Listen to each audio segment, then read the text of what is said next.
Hello friends, welcome to my channel Sonali's World and welcome to a new video. এটা প্রথমে ভাবছিলাম আমি আমার কোন চ্যানেলটাতে শেয়ার করব, আর্টেরটাতে করব না এই চ্যানেলে করব। দিয়ে ভাবলাম কি আর্টেরটাতে তো সব দিনই করছি ড্রয়িংগুলো শেয়ার, আজকে এই ভিডিওটা আমার সোনালিস ওয়ার্ল্ডে শেয়ার করি। তো ওই জন্যই আমি এই ভিডিওটা এডিট করে এই চ্যানেলটাতে দিলাম। তো তোমরা সবাই জানিও কিন্তু আমার কাজটা কীরকম হয়েছে। ইনি হচ্ছে গুরুদেব। তো এই যে মূর্তিটা রয়েছে এটা অনেক পুরনো, তো ওটা দেখো ওই জন্য পুরনো হতে যেহেতু কালার অনেকটাই ফেড হয়ে গেছিলো। তো ফেড হওয়ার পর ওটা মানে একজন ওটা কালার করে দিয়েছিল। তো কালারটা যেহেতু ফেব্রিকেই করা ছিল, তো যেটা আমি পরে বুঝলাম কি বডিটা খুব প্লেন আর মূর্তিটা ছিল মাটির। তো ওই যেহেতু কালারটা ধরেনি ভালো করে, প্লাস্টিকের মতন কালারটা উঠে গেছিলো। প্রথমে আমিও বুঝতে পারিনি সেই জিনিসটা। তো আমাকে যখন বলা হলো এরকম একটা রয়েছে, তুমি কি করে দিতে পারবে? আমি বললাম হ্যাঁ পারবো, আমি একদিন দিয়ে দেখেও এলাম। দিয়ে আবার পরের দিন আমি গিয়েছিলাম আমার সব জিনিস মানে কালার ব্রাশ সব কিছু নিয়ে আমি গিয়েছিলাম এটাকে পেন্ট করার জন্য, মানে নতুনভাবে এটাকে পুরো কালার করার জন্য, সাজিয়ে ওঠার জন্য আমি গিয়েছিলাম। তো গিয়ে পর দেখি কি যেটা আগের রং করা ছিল সেটা প্লাস্টিকের মতন পুরো উঠে যাচ্ছিলো। দিয়ে আমি পরে যখন হাত দিয়ে দেখছি ওর বডিটা প্রচুর প্লেন। তাই যেমন আমরা প্লাস্টিকে ফেব্রিক কালার করি যে প্লাস্টিকের মতন উঠে যায়, তারপর তেমনি এটার সাথেও হচ্ছিল। তাও আমি পুরোটাই কালারটা উঠিয়ে নিলাম, পুরোটা তো পারিনি। তো হাতের মুখের যে যা কালার উঠেছে উঠিয়ে নিয়ে পর আমি পুরোটাতেই প্রথমে সাদা রং দিয়ে কালার করে দিলাম। আমিও এখানে ফেব্রিকটা ইউজ করলাম, দেখা যাক কতদিন এটা থাকে। মানে আমি প্রথম যখন দিলাম তারপর কালারটা ড্রাই হওয়ার পর তারপর বুঝতে পারলাম কি না ওটা যেহেতু সারফেসটা প্লেন তাই উঠে যাচ্ছে। আর আমি যেটা দিয়েছি সেটা আমি অ্যাক্রিলিক কালার আলাদা করে মিক্স করেও দিয়েছি, অ্যাক্রিলিক আর ফেব্রিক মিক্স করে করেছি। তো ভয় তো বেশ করছিল করতে, প্রথমবার এরকম কাজ, প্রথমবার মানে এর আগেও আমি ঠাকুর কালার করেছি। তো এতটা বড় সাইজে আমি করিনি, এর থেকে ছোটোতেই করেছিলাম। এটাই আমার প্রথম একটু বড় কাজ ছিল। তো ওই জন্য দেখো প্রথম পুরো হোয়াইট কালার করে নিয়ে পর এবার আমি ব্ল্যাক কালার করে দিচ্ছি চুলে। আর এখানে ব্ল্যাকের সাথে অল্প আমি ব্রাউন মিক্স করেছিলাম। আর পরে যে ওয়েভগুলো রয়েছে সেগুলোতে আবার হালকা করে আমি ব্রাউনও দিয়ে দিয়েছিলাম। এটা প্রায় করতে আমার 5 ঘন্টা লেগে গিয়েছিলো, মানে কন্টিনিউ 5 ঘন্টা, কন্টিনিউ হয়তো 3-4 ঘন্টা করেছি। দিয়ে আবার কিছুক্ষণ 1 ঘন্টা আধ ঘন্টা ব্রেক দিয়ে তারপর আবার করেছি। দিয়ে দেখো মুখটা করলাম। তো মুখ করার টাইম আমি আর ভিডিওটা অন করিনি, যেহেতু ছোটো মানে একদম মুখের কাজটা নিখুঁত কাজ রয়েছে, ওই ভিডিও করা আর কাজ করতে গেলে সত্যি একটু হ্যাপা হয়ে যায়।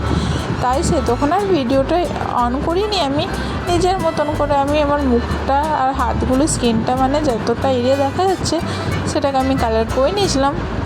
তারপর আবার ভিডিওটা অন করেছিলাম যে মালাটা করছি সেটা দেখানোর জন্য। তো মালার এখানে আমি ব্ল্যাক আর ব্রাউন মিক্স করে কোথাও কোথাও দিয়েছিলাম আর কোথাও অকার কালার দিয়েছিলাম। আর তারপর দেখো এবার চলে এলাম জামাটা করতে। জামাটাতে এখানে আমি ডিপ অরেঞ্জ, লাইট অরেঞ্জ আর কোথাও কোথাও মানে ইয়েলো কালার একটু দিয়েছিলাম। আর আমার কাছে ফেব্রিকে গ্লিটারি কালারটা ছিল গোল্ডেনের, তো সেটা দেখো যেখানে ভাঁজগুলো পড়ছে হাইলাইট করার জন্যে সে জায়গাগুলোতে দিয়েছিলাম। তো কীরকম হচ্ছে কাজটা তোমরা কিন্তু আমাকে কমেন্ট করে জানাতে ভুলো না। এই কাজটা আমি পেলাম কি করে, চলো সেই গল্পটা তোমাদের সাথে আমি শেয়ার করি। আমার স্যারের সাথে একদিন দেখা হলো। তিনি অনেক দিন আগে, প্রায় 1-2 বছর আগে, ওনার একটা পুরনো সরস্বতী ঠাকুরের মূর্তি ছিল। তো মূর্তিটা উনি চেয়েছিলেন ওনার নাতনিকে গিফট করতে। স্যার যখন পড়তো সেই তখনের কিন্তু মূর্তি ছিল ওটা, তাই পুরো সিম্পল মাটির ব্রাউন কালারেই পুরো মূর্তিটা ছিল। তো স্যার আমাকে বলেছিলেন কি এটা তুমি তাহলে একটু ভালো করে কালার করে দিও, উনি ওনার নাতনিকে গিফট করবেন। আর ওনার ছেলে আর নাতনি ওরা সবাই বাইরে অস্ট্রেলিয়াতে থাকে। তো তার জন্যই স্যার আমাকে ওটা কালার করতে দিয়েছিল। তো আমি বললাম ঠিক আছে করে দেবো, করে আমি করেও দিয়েছিলাম ওটা। তো স্যারের ওই কাজটা খুবই পছন্দ হয়েছে।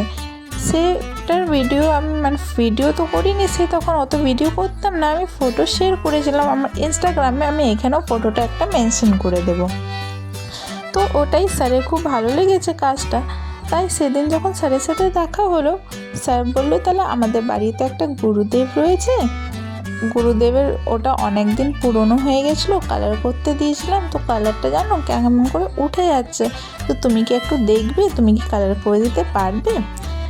দিয়ে সেদিন আমাদের এমনি কথা হয়েছিল। তার পরের দিন আমি স্যারদের যখন বাড়ি গিয়েছিলাম, সে তখন দেখালাম আর দেখে পর আমাকে বলে তুমি কি পারবে করে দিতে? আমি বললাম হ্যাঁ নিশ্চয়ই পারবো। দিয়ে দেখো ওই করে আমার কাজটা নেওয়া, আর আমার খুব ভালো লেগেছে যে আমার কাজ স্যার এত পছন্দ হয়েছে। আর তারপর আমার জিনিস আমার হাতের কাজ করাটা অস্ট্রেলিয়া গেছে, তো এটাও খুব ভালো লেগেছে আমার। আর তাই স্যার ভরসা করে স্যারের যে গুরুদেব, ওনাকে আমাকে নতুনভাবে সাজিয়ে দিয়ে মৌকা দিয়েছে। তো আমি খুব লাকি মনে করি নিজেকে। তো ওই জন্য দেখো আমি আমার নিজের পুরোই চেষ্টা করছি যে আমি ভালোভাবে সাজিয়ে উঠতে পারি, যেন সবার যেন পছন্দ হয়। বেশ মনের ভিতর ভয়ও করছিল আর এক্সাইটেডও ছিলাম, যেহেতু নতুন ধরনের কাজ করছি, এই রকম কাজ তো অনেক কমই পাওয়া যায়। তাই আর তারপর যেহেতু অনেক পুরনো মূর্তি, এটা অনেক ইমোশন অনেক কিছু সব জড়িয়ে রয়েছে ওনাদের সাথে, তাই আমি চাইছিলাম আমার বেস্ট দিয়ে এটাতে, আর সবার যেন পছন্দ হয়। দিয়ে ওই সব ভেবে চিন্তে করে বেশ আমার মনের মতন করে আমি কালার দিয়েই যাচ্ছিলাম। দেখো আমি সব জায়গায় মোটামুটি সেট দিয়েছি যেন কালারটা ভালো করে ফুটে, জিনিসটা বেশ ভালো করে ফুটে। আগে যে কালারটা দিয়েছিল সেটাও একটা কালারের ছিল, একটা কালার দিয়ে পুরোটা করা ছিল। আর আমি যখন এবারে কালার দিলাম, প্রতিটা জিনিস সেট দিয়েছি, সেটা ফেসের থেকে নিয়ে পর মালাতেও হেয়ারও, আবার যে পোশাকটা পরে রয়েছে সেটা। তো জিনিসটা কীরকম হচ্ছে তোমরা কিন্তু আমাকে কমেন্টে জানাতে ভুলো না। আর আমি সব ঠিকভাবে করছি কি না আমাকে সেটাও কিন্তু জানিও। এইখানে যেহেতু আমি গুরুদেবকে কালার করছি, এটা ওনাদের বলা কথা খুবই জাগ্রত নাকি। আর যেহেতু প্রতিষ্ঠান করা রয়েছে বাড়িতে, তাই আমি এখানে পুরো কালারটা যে করেছি, এইখানে গঙ্গা জল ইউজ করে পরে আমি কালার করেছি, পুরো গঙ্গা জল দিয়ে আমি ব্রাশ ধুয়ে পর তারপর কালারটা করেছি।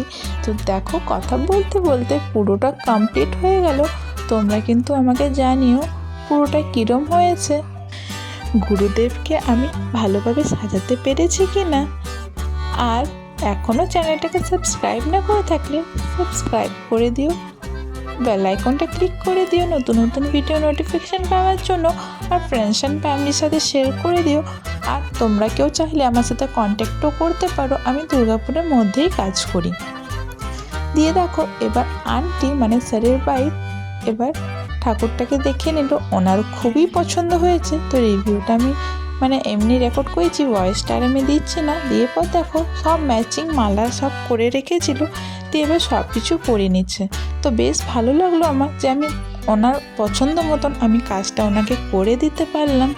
আর আমি নিজেকে অনেক লাকি মনে করি যে গুরুদেব আমাকে মৌকা দিয়েছে যে আমি ওনাকে সুন্দর করে সাজিয়ে দিয়ে উঠি। এই দেখো আমার সব কাজ হয়ে গেছে, এবার প্যাকিং করে আমি বেরিয়ে যাবো। আর দেখো গুরুদেবকে এবার গুরুদেবের আসনে বসিয়ে দিয়েছে। আজকের মতন তাহলে এইটুকুনি, দেখা হচ্ছে পরে একটা নতুন ভিডিওতে। Thank you so much.